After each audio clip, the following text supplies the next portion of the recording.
This is a very relative question. I mean, if I were in space, I'd be weightless. You are in space. Jim, they mean Earth weight. Late at night, New York feels quieter, but a cab garage still hums with tired laughter and small dreams. Taxi opened that door in 1978 with the soft piano of Bob James in the air and a handful of working souls trying to get through one more shift. It was comedy, yes, but it carried the weight of real city nights, inspired by a journalist's reported time riding with New York cab drivers. And behind it all were writers from the Mary Tyler Moore Show, building a little world that felt honest, even under studio lights. Fact number 10. The odd compromise that let Andy Kaufman stay untouchable on Taxi. Andy Kaufman did not come to Taxi the way most actors come to a sitcom. He arrived like a visitor from another planet, hard to pin down. The producers wanted his foreign man energy so badly that they built a quiet compromise around it. Kaufman agreed to appear in fewer episodes than the rest of the cast, giving himself more distance from the weekly grind. He often skipped most rehearsals, usually arriving only for run-throughs and tapings. For the other rehearsals, a stand-in filled Latka's spot so the cast could keep shaping the scenes. Later, when Kaufman felt boxed in by the same sweet gag, the writers opened another door, giving Latka shifting personalities so he could play new colors without losing the show's heart. It is a small behind-the-scenes detail, but it tells you something tender. Even a show about people scraping by made room for an oddball who needed breathing space. Hold on to that thought, because the next story begins with how Taxi itself almost did not stay on the road. In that little gap, you can almost hear the crew protecting the rhythm of the show while still protecting the person inside the costume. Fact number 9. The hit show that got cancelled, then survived one last season anyway. Taxi was a critical darling, but the ratings never loved it back. After the 1981 to 1982 season, ABC cancelled the show, and the cast was left hanging, as if the garage lights had been shut off mid-shift. For a moment, there was serious talk that HBO might rescue it, a still new idea in that era. A network comedy saved by premium cable. When that did not happen, NBC stepped in instead. They moved Taxi to Thursday nights and paired it with Cheers, keeping it in a familiar rhythm even as the schedule shifted. NBC promoted the move with Danny DeVito in character as Louie, saying, "Same time, better station." It lasted only one more season on NBC, with the final episode airing in 1983. That brief reprieve matters. It gave the cast a chance to say goodbye with intention, not surprise. And it reminds you that sometimes the most beloved shows survive on loyalty, not numbers. Now listen closely, because the next fact begins with the quiet music that opened every episode like a late-night sigh. For viewers, it felt like getting one extra ride home, when you thought the night was already over. Fact number 8. The theme song was not planned. It was discovered by accident in one scene. At first, Taxi was associated with a different Bob James tune. A brighter piece called Touchdown. It would have given the show a quicker stride, more like a jingle you forget on the way to the kitchen. Then something happened in the edit room. In the third episode, Blind Date. A softer Bob James composition plays under Alex's uneasy walk to a date's apartment door. The woman is named Angela Matusa, and the music underneath that moment carried a lonely patience the producers could not ignore. So they changed course early in the show's run, and made that melancholy piece the main theme. Years later, that choice still feels like the show telling you what it really is. A comedy that knows how tired people sound when the shift is almost over. And once the tone was set, the writers could take bigger chances, including one that began with a character so sharp, she was almost too real for network TV. Every time the notes returned, they reminded the audience to lean in, not just to laugh, but to feel the quiet between the laughs. Fact number 7. Danny DeVito's audition was so aggressive, it nearly blew the role up. Danny DeVito did not walk into the Taxi audition trying to be polite. He walked in trying to be unforgettable. Years later, he said that he deliberately shocked the creators by insulting the script in character, testing whether they could handle Louie's bite. The room went quiet for a beat, then broke into laughter. In that instant, Louis De Palma was no longer a character on paper. He had entered the garage like a force of nature. It is easy to forget how risky that move was. One wrong reaction and the door closes. But that is the strange magic of Taxi. It trusted sharp edges, and it trusted that comedy could come from real irritation and real need. Louis's bite was not softened. It was shaped, and somehow it made the warmth around him feel even warmer. And that warmth soon got a new kind of spark. because the next fact begins with a guest character who was meant to visit briefly, but stayed long enough to become family. In a show about people taking orders all day, it was fitting that the loudest voice belonged to the smallest man in the room. Fact number 6, the one-episode guest who became the soul of Sunshine Cab. Reverend Jim first drifts into Sunshine Cab as a one-time problem solver, the minister who performs Latka's paper marriage so Latka can stay in the country. On paper, it was only a guest spot, but the show changed the moment Christopher Lloyd sat down in that dazed, gentle way. Some accounts say the part was meant to be only that single episode, until the producers sensed they had found a whole new kind of heart for the garage. They brought him back in Reverend Jim, A Space Odyssey, where the cabbies help him pass the written exam. The laughs are famous, but the feeling is why it lasts. People with little to spare still making room for one more lost friend.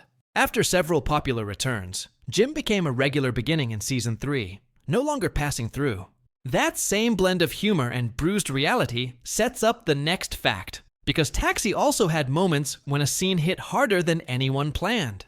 When Jim smiles, half confused and half grateful, you can see the whole show's philosophy. Kindness is not a grand speech. It is a chair pulled up to the table. Fact number 5, the boxer found ringside who got rewritten into the show. Before Tony Danza was anyone's favorite cabbie, he was Tough Tony, a working boxer training at Gleason's gym in Brooklyn.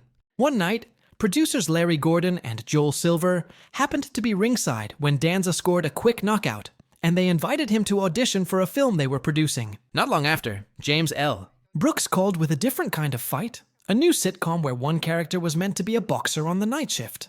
Danza read, and the job that was supposed to be a sideline became the role that introduced him to the country. Then the writers quietly adjusted the show around him.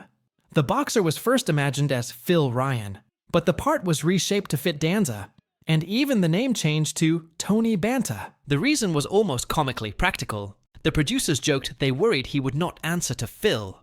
It is the sort of behind-the-scenes kindness Taxi loved. A big break delivered with a small grin. And that spirit carries us into the next fact, because not every creative choice was gentle. Some were battles. Fact number 4, the real New York cab garage Taxi filmed, and the day it vanished. That quick opening glide past the Sunshine Cab building felt like New York itself, half asleep, still breathing. It was not just a mood piece. For the early seasons, the show used exterior shots of a real garage at 534 Hudson Street, at Hudson and Charles in Greenwich Village. The building was home to the Dover Garage, a working place with a working history, and it gave Taxi a kind of quiet credibility before we ever stepped onto the Paramount soundstage. Then time did what time always does to city corners. The Hudson Street Garage was replaced in 1998 by a 6-story condominium building. It is a small, almost mournful detail. The real world kept changing outside the frame, while the show stayed frozen in that late-night glow. A little group of people who could still find each other. And that leads into the next fact, because inside the frame, Taxi sometimes changed in surprising ways too, especially when a cast member's struggles began to reshape the writing. If you walk that block today, you can still imagine the old sign, and how television preserves a place after the bricks are gone.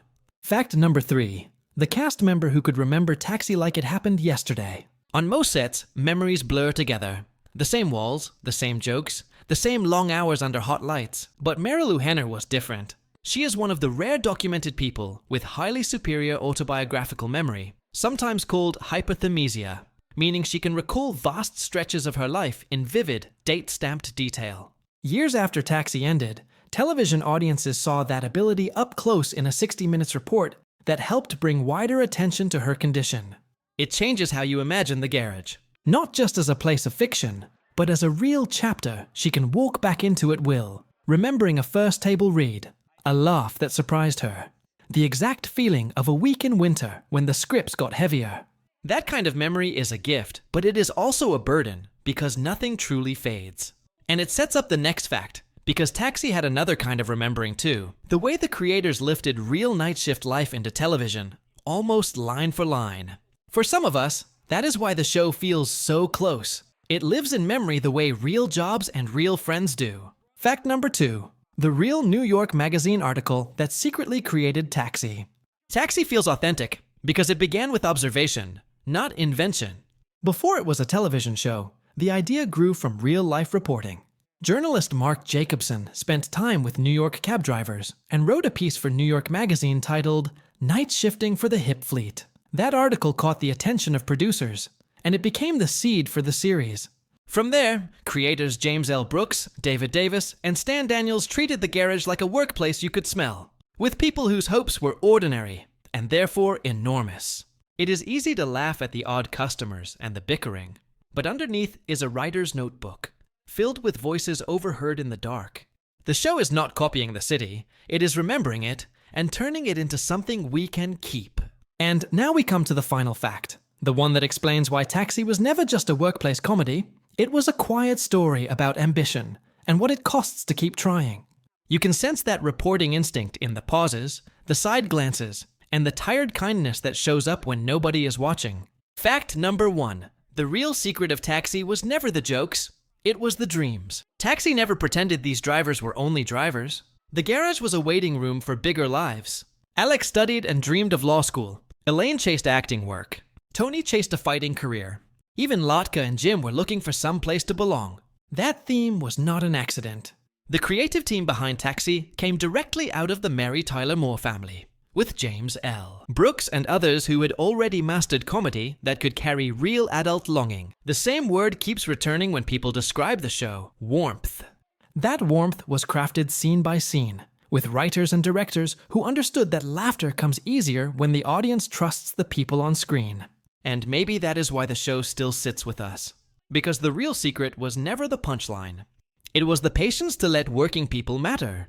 The cameras were rolling, but the characters were allowed to fail, to want things, to be embarrassed, to keep going anyway.